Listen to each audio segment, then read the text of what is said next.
Muchas gracias, Joel. Muy buenos días tengan todas y todos ustedes. En primer lugar, agradecer al Instituto Federal de Acceso a la Información la invitación a participar en esta Semana Nacional de la Transparencia, y es una gran oportunidad en momentos en que estamos ya en la fase de elaboración de las iniciativas que nos mandata la reforma constitucional para tener este mismo año 3 nuevas leyes generales: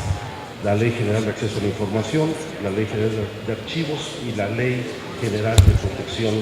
de Datos Personales. Ofrecer una disculpa porque no pude estar el lunes. Informamos con autoridad que estábamos todavía en la elaboración del dictamen y la discusión de la Ley General de Niñas, Niños y Adolescentes, que salió por unanimidad, pero de esas cosas raras del Senado, aún y cuando estamos de acuerdo, pues la discusión nos llevó más de 8 horas. Lo bueno es que hubo acuerdo pleno, pero creo que tenemos una muy buena ley. Pero qué bueno que me aceptaron participar este miércoles por ese plan con maña, porque la ponencia, que es la misma que iba a presentar el lunes, creo que puede encajar muy bien aquí con la presencia del presidente del IFETEL, el presidente del INEGI, el gobernador del Banco de México y el presidente del INE, porque si bien estamos en el proceso de elaboración de las leyes generales, yo creo que es necesario hacer una reflexión más profunda, retomando las 6 preguntas que se nos han formulado sobre el desempeño y desarrollo de los órganos con autonomía constitucional y los 2 objetivos fundamentales que nos planteamos: el ejercicio y ampliación pleno de los derechos de los ciudadanos para que los órganos con autonomía constitucional fueran garantes en el ejercicio de los derechos ciudadanos, y la segunda es el desarrollo pleno de la autonomía de estos órganos frente a cualquier injerencia externa, sea gubernamental, sea de los partidos políticos o sea de cualquier otro grupo de interés. Creo que esos son los 2 temas que deben centrar la atención en la discusión de las leyes reglamentarias, pero quizá nos lleve también a revisar algunas de las disposiciones constitucionales. Comienzo también por decir al doctor Lorenzo Córdoba de que va a haber leyes. Las 3 nos hemos planteado este año, con un procedimiento muy singular, porque la semana pasada, el viernes de la semana pasada, instalamos lo que hemos denominado un equipo redactor, integrado por senadoras y senadores de 4 de las 5 fracciones parlamentarias representadas en el Senado, junto con sus equipos técnicos, quienes por primera vez en la historia legislativa vamos a iniciar un ejercicio de elaboración de las 3 iniciativas. Es decir, no vamos a discutir un dictamen como lo hicimos en la de transparencia, reforma constitucional, donde hubo 3 iniciativas, más de 3 iniciativas, sino queremos que de origen haya un consenso en la elaboración de estas iniciativas. Y no solamente retomaremos las propuestas de los grupos parlamentarios, sino todas las que nos han presentado tanto el Instituto Federal de Acceso a la Información como las organizaciones de la sociedad civil, especialistas, las que nos presentaron todos aquellas personas que participaron en el proceso de audiencias públicas para definir a los integrantes del IFAI, y incluso abrimos este espacio hasta el viernes de esta semana para recibir propuestas, y estoy seguro que va a ir muy importantes aportaciones como las que nos entrega hoy el Instituto, y espero que esto sea la simiente de una forma distinta del desempeño en el trabajo legislativo, porque lograr las 3 iniciativas, la Ley General de Archivos, por supuesto, en colaboración con el Archivo General de la Nación y las asociaciones de archivonomía que existen en el país, pues buscan sentar un precedente distinto, más tratándose de órganos autónomos. Por circunstancias de la vida me ha tocado participar prácticamente en la discusión de todos, desde la creación de la Comisión Nacional de Derechos Humanos, que surgió primero como un organismo público descentralizado y desde ese día insistimos en que debería de gozar de autonomía y sus resoluciones fueran vinculantes, no solamente fueran recomendaciones. Una iniciativa que presentamos durante la gestión de Carlos Jarque en el INEGI para dotar de autonomía del INEGI en la 55 legislatura, la cual se logró hasta el 2008.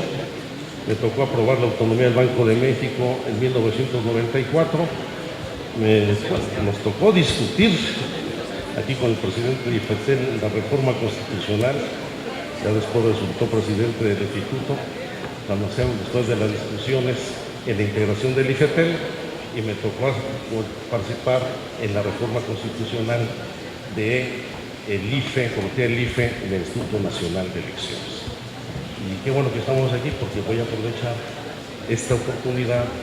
para no solamente intentar dar respuesta a las 6 preguntas que nos han formulado, sino para tratar de atender 5 preguntas más que deben de estar ligadas con ese tema. La primera que debemos hacernos es si la creación de órganos autónomos ha fortalecido el ejercicio de los derechos ciudadanos, si se ha democratizado y transparentado la designación, los mecanismos de designación de sus integrantes, si se ha garantizado la autonomía real de estos órganos y acotado la injerencia arbitraria de agentes externos, si existen mecanismos eficaces que permitan la participación ciudadana en el seguimiento del desempeño de estos órganos, y si existen mecanismos eficaces de control político y parlamentario sobre los órganos con autonomía constitucional. Hay que señalar que al inicio de esta legislatura solamente teníamos 4 órganos con autonomía constitucional: el Banco de México, el INEGI, la Comisión Nacional de Derechos Humanos y el Instituto Federal Electoral, que ahora se ha transformado en el Instituto Nacional Electoral. En el caso del Banco de México, Derechos Humanos e INEGI, estamos frente a órganos unipersonales. Los demás son órganos de carácter colegiado, que si bien tienen distintos mecanismos de selección de sus integrantes, lo cual hay que revisar con detenimiento, o incluso la definición del titular, el presidente del mismo, hay un conjunto de responsabilidades que comparten tanto el IFAI, el Instituto Nacional de Evaluación Educativa, Coneval, el Instituto Nacional Electoral, la Fiscalía General de la República, la Comisión Federal de Competencia Económica y el Instituto Federal de Telecomunicaciones. Me gusta que se asuman ya plenamente como órganos del Estado mexicano, para que quede ya atrás aquella vieja lógica de los órganos ciudadanizados. Tan ciudadanos somos quienes tenemos alguna militancia o pertenencia partidaria, como quienes no. Y los integrantes de estos órganos del Estado mexicano tienen las mismas responsabilidades que cualquier otro servidor público. Y aquí lo he escuchado en 2 ocasiones, cosa que me da mucho gusto. ¿Cuáles son esas facultades concurrentes? Tienen personalidad jurídica y patrimonio propio con autonomía presupuestal, tienen autonomía política y jurídica para su toma de decisiones, crear normas jurídicas sin participación de otro órgano del Estado, no están sujetos, o al menos no deberían estar,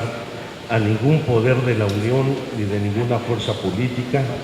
cuentan con un estatuto jurídico especial que los resguarda de presión e influencia de los poderes fácticos, se integran por personas con reconocido prestigio y experiencia en la materia, quienes deben reunir los requisitos de imparcialidad y neutralidad ante la opinión pública. Sus integrantes gozan de garantías de designación, inamovilidad, duración y remuneración suficiente, a veces demasiada. La temporalidad de su nombramiento es mayor en lo general que la duración de las demás autoridades políticas.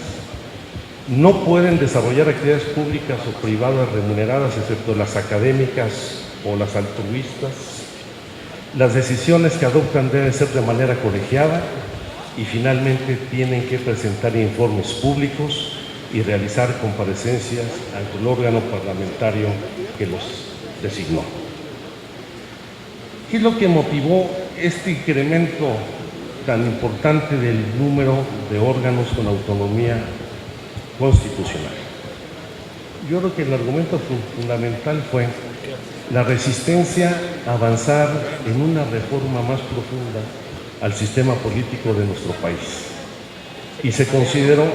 que podrían lograrse avances con la creación de estos órganos autónomos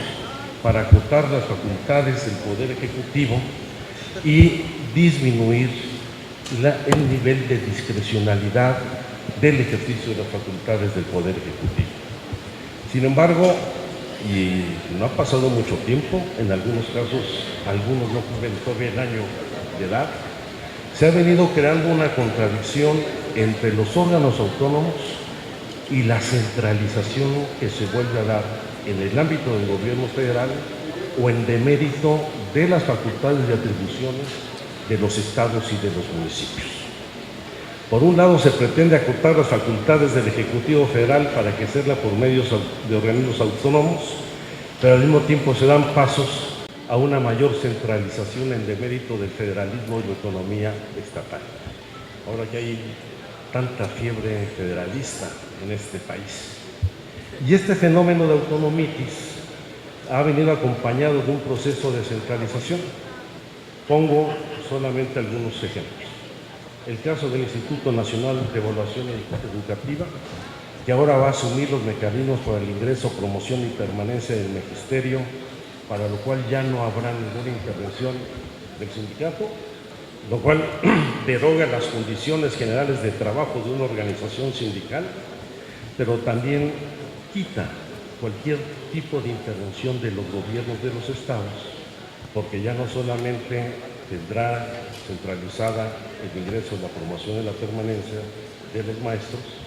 sino que además se ha concentrado hasta el pago de la nómina, las comisiones, y los estados solamente les resta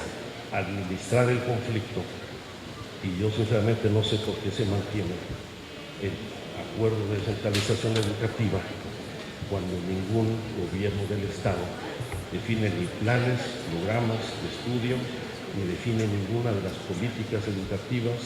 ni lleva ya la relación laboral con el sindicato, y ni siquiera sabe quiénes son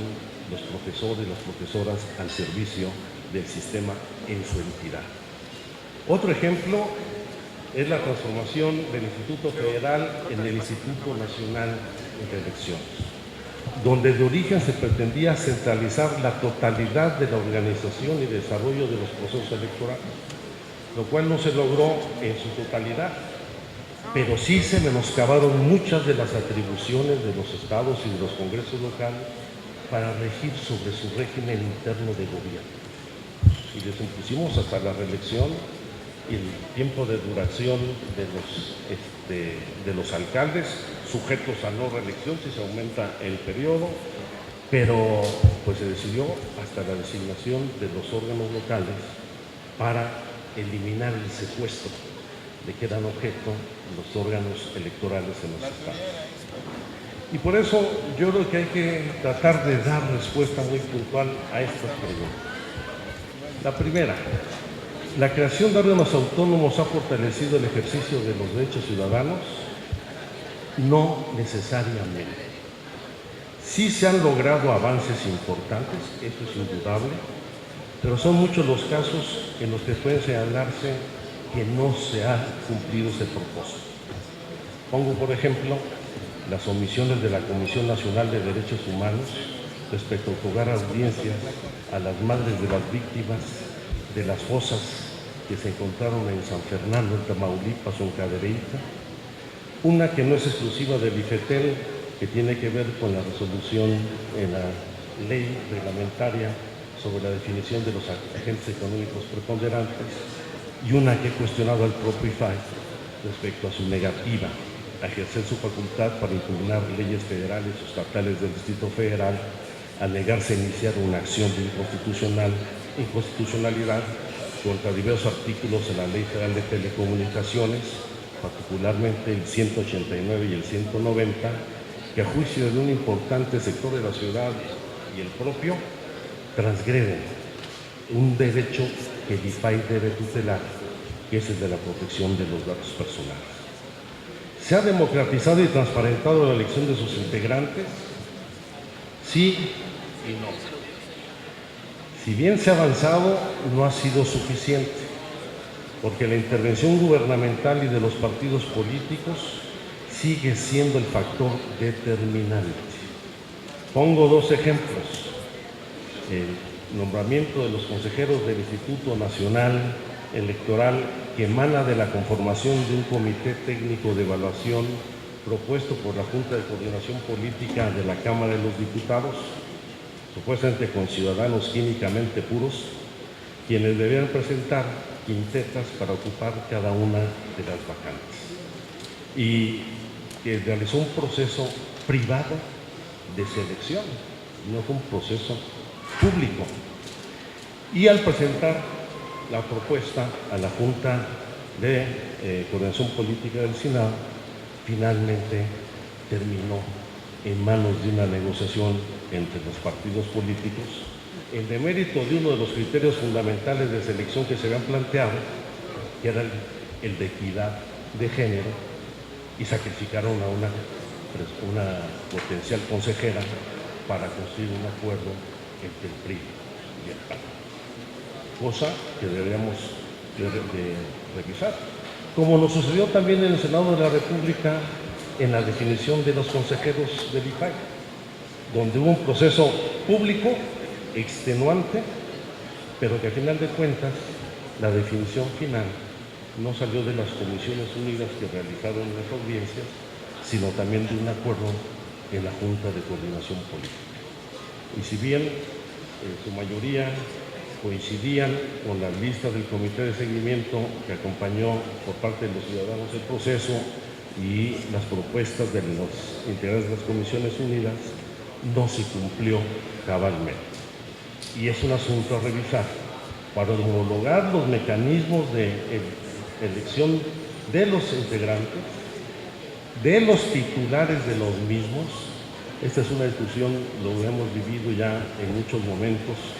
para que el órgano que designe a los integrantes del órgano autónomo sea quien designe a su presidente, y quitar esa enorme carga de presión y recomposición que existe dentro de los órganos colegiados, que como lo vimos en el último fallo, el que todavía no era autónomo, y lo hemos visto en otros órganos colegiados, mucho lo vivimos en el IFE con José Borden desde la presidencia, llevaba a coaliciones de consejeros, de la cual ningún órgano colegiado está exento.